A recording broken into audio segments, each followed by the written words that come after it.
Hello everybody, it's Peter from Good Nature, and I'm here with my friend Glench, and he's made this Whelen, correct? And Yep. he sewed it, made it, came up with design, the whole 9 yards, and he's going to share. This is where he stayed in his tent with his Persian rug and his cot, and his this was his camping setup for the night, a couple nights actually. And he's going to share with you what he made and how he put it together. And we're going to take you on a tour of the tent. And well, here you go. I'm going to pass it over to Glenn.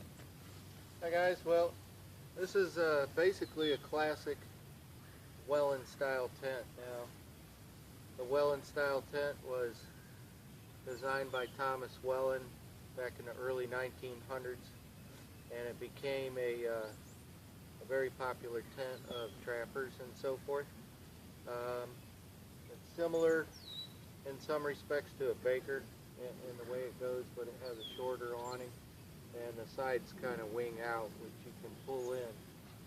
Now, this was a DIY project, and it was made off of a pattern of the actual original Whelen style, but I made it a foot wider. So the back on a standard one is 6 feet wide. This one's 7. Gives me a little more room for a 6-foot cot. I'm not right up against the sides. So it's 7 feet in width, and the length of the back canopy is 8 feet. And I believe the front canopy is a little over 2. But this tent's made out of 10-ounce painter's canvas, which is 100% canvas, or 100% cotton fabric.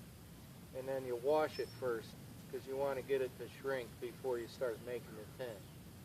And so I followed the pattern and started sewing it together, and it was really my first big sewing project. I was just kind of winging it.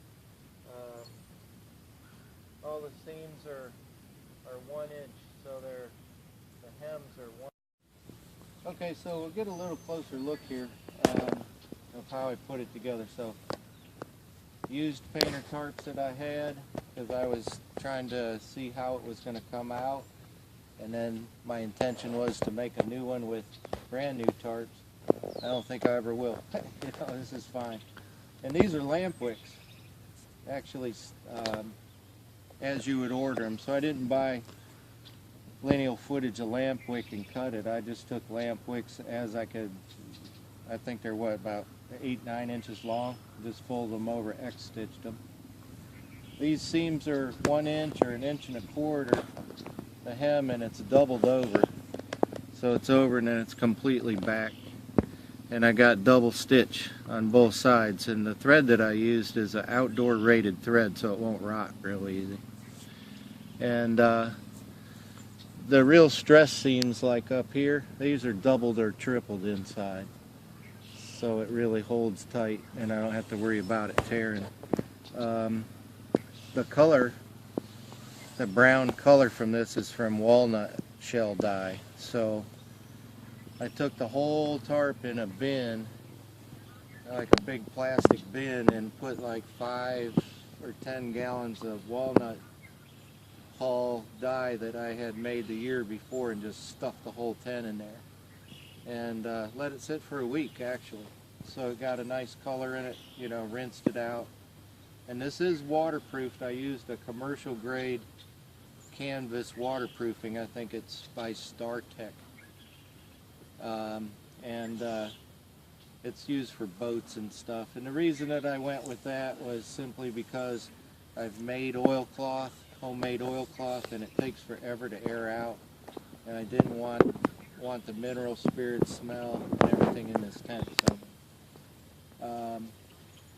lamp wick,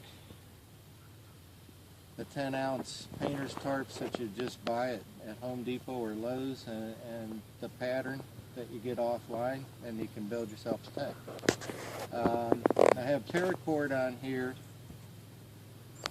just because I'm still experimenting with the setup of the tent.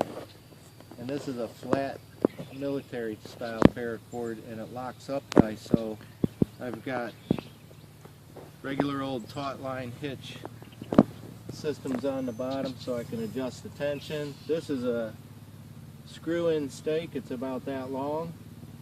And the reason for that is, you know, we get some wind down here, or I've been in places with wind, and it will pop the stakes right out. And then these are just standard shepherd's hook stakes. So part of the thing to get more classic and get more original on it is to use like a hemp rope and some other style stakes. So we do have the typical wood set up here for the poles. And then I've got bank line here for my lashings because it'll hold up a long time. It's very strong. It doesn't rot. And it bites into the wood really well.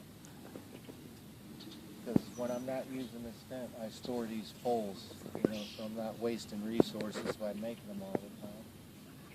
So that's your classic Whelen.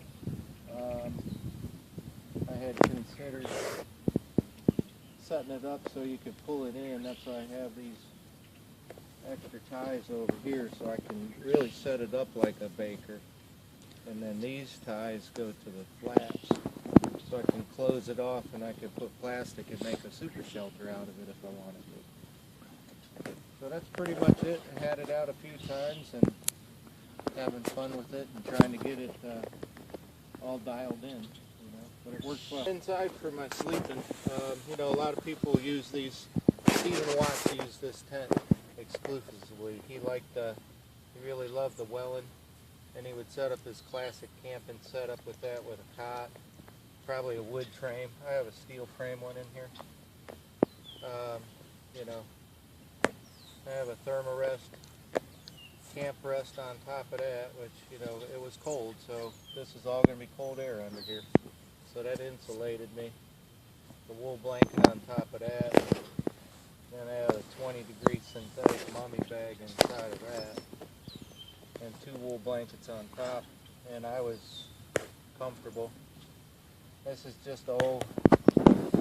Pete likes my rug, right, Pete? Yep. So I put this in here just to have something to keep my feet dry and everything on, and I put my gear underneath here. This thing goes in a whole bunch of different tents, so I thought, hey, I'll just throw it inside here, and it gives me a rug. You know, in the old days they put furs. You know, they put a bunch of furs because they did have some barrier between their feet and the ground. That's pretty much it, you know. Like I said before, I made the back of this 7 feet wide versus 6 feet. Your standard dimension on width would be 6 feet from this seam to that seam, and then it's 8 feet. And then this line comes out 8 feet on the bottom on the sides, and this of course is 8. And then it just makes a triangle. I made it a little wider so I could make sure I had the room for my cot without my head being stuffed in the corner and my feet sticking out. So that's pretty much it there, guys. So it's not... Ready? Go. Yeah. So we're back here looking at this in the baker style mode with what I kind of... It's a change that I did to the tent, so it gives me other options. Right now I'm set higher on the ridge, so I can't show you completely, but the idea was this tie out will then, you know, lower the ridge. This is a stake tie out here. So then I pull this down, so it's pretty much vertical with this seam. And then I tie this in. As this comes down, it will spread out and it'll tighten this up. So these tie right here onto these little loops I've got. So this would then come forward on the awning to get the awning farther out, but it would kind of look like that. And then that seals that off, and then since this is straight down from the ridge, I can hang another canvas center or a curtain in there for worse weather, or I could put reinforced poly or something, make a super shelter out of it. So it gives me more options than just the regular Whelen. So it would be like that. But you have to set it up for that, with that in mind from the beginning, because I keep it high like this in regular Whelen so I can walk in it. And if it's real cold and you want the super shelter, you're going to want a lower ridge anyway. Now these stakes here, this ground here is really soft. Some places you can get away with these. I have 8-inch PVC drive-in stakes as well. But for this ground, being as soft as it is, these, we're getting ready to pull this out anyway, are threaded. It's like a little auger.